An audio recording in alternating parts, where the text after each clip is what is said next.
Oliver Twist.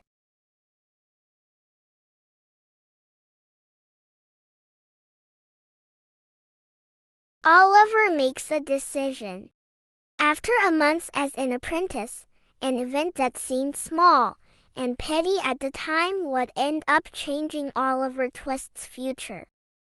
One day, Oliver and another worker, Noah, had started to eat their evening meal. Noah had been jealous of Oliver's attention from Mr. Sowerberry. Noah started to tease Oliver in his usual ways. But this day, he felt more hateful than ever. "How's your mother, Oliver?"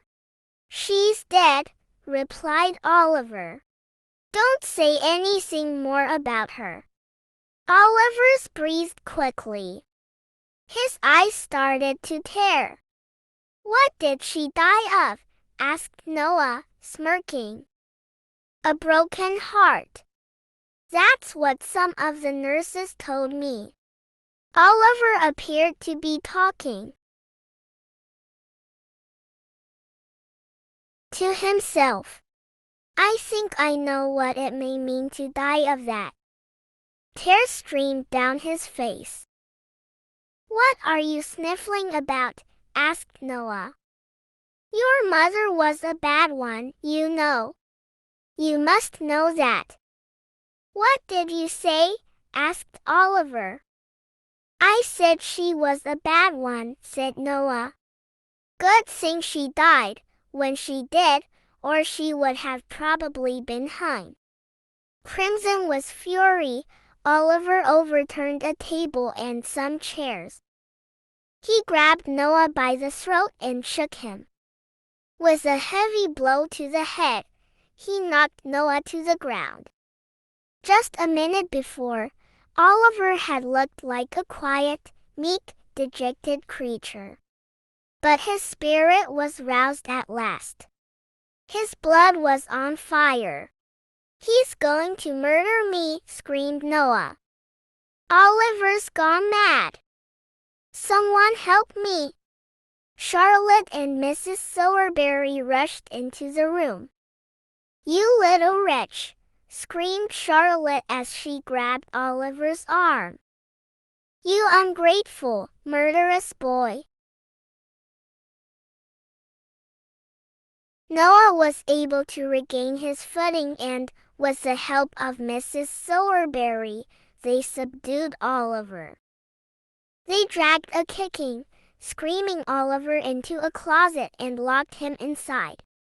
Mrs. Sowerberry fell into a chair. "We would have all been murdered. He's mad. I hope this teaches my husband not to bring any of that kind into our home again." She called Noah over to her. "He'll kick down that door in 10 minutes' time. Run and get Mr. Bumble. He'll know how to handle that beast." She gave him a shove. "Don't bother to get your hat.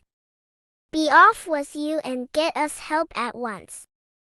Noah took off, without his hat, tearing through the streets until he reached the workhouse gate. When Mr. Bumble saw him, he knew something was terribly wrong. "Has Oliver run away?" he asked. "No, sir, no. But he has turned vicious." "He tried to murder me," said Noah. "He tried to murder Charlotte, and the missus too." Noah continued to exaggerate the extent of what had happened. "He would have killed the master too, but he's out and about town. Mrs. Sowerberry needs you to come at once."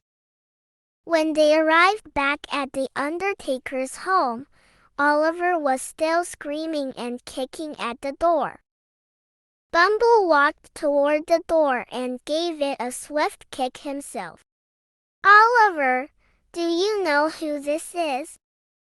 "Yes," replied Oliver. "Are you afraid of my voice?"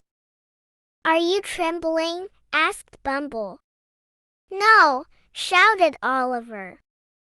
Bumble took a step back and straightened himself up. It was an answer he had not expected. By the look of the three others in the room, they were just as surprised. He must be mad, said Mrs. Sowerberry. No boy in his right mind would speak to you that way. It's not madness, said Bumble. It's meat. He scowled at her. You've overfed him. You raised a spirit in him, I'm afraid. If you kept him on gruel, this would never have happened. Mrs. Sowerberry felt ashamed. I only fed him what no one else would eat. Even the dog wouldn't eat what Oliver ate. It was at this moment that Mr. Sowerberry returned. Upon hearing the news that Oliver tried to murder everyone, he knew what he must do. He opened the door and pulled Oliver out of the cellar. Now, you're a nice fellow, ain't you? Why did you go about threatening everyone? Oliver pointed to Noah. His face was still full of rage. He called my mother names. So what? Said Mrs. Sowerberry. She deserved what she was called. That's a lie, screamed Oliver. Mrs. Sowerberry burst into tears. Mr. Sowerberry knew that if he didn't punish Oliver this instant or hesitated in any way,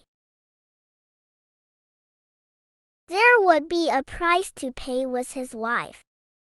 He at once gave Oliver a beating that satisfied all. Oliver was then sent to his drab room. He sat silently for a long time.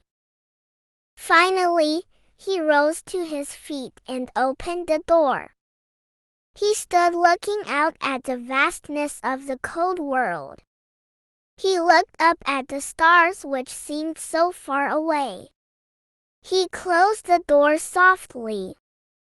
He then gathered up the few belongings he had, tied them up in a handkerchief, and sat down on a bench to wait for the morning light to appear. Early the next morning, Oliver Twist ran away. He headed back the way he came. He paused at the workhouse when he saw his old friend Dick outside. Oliver, cried Dick. Hush, Dick. No one can know I've stopped by. You mustn't tell anyone. I've been treated poorly and I'm running away to seek my fortune. He touched his friend's cheek. You look so pale, Dick. I'll be all right, Oliver. I won't tell a soul I saw you. You must go now, be safe. He kissed Oliver on the cheek. God bless you, Oliver. The blessing was from a young child's lips, but it was the first that Oliver had ever heard said upon him. During all the struggles and troubles that came from that day forward, he never once forgot the blessings of young Dick. To be continued.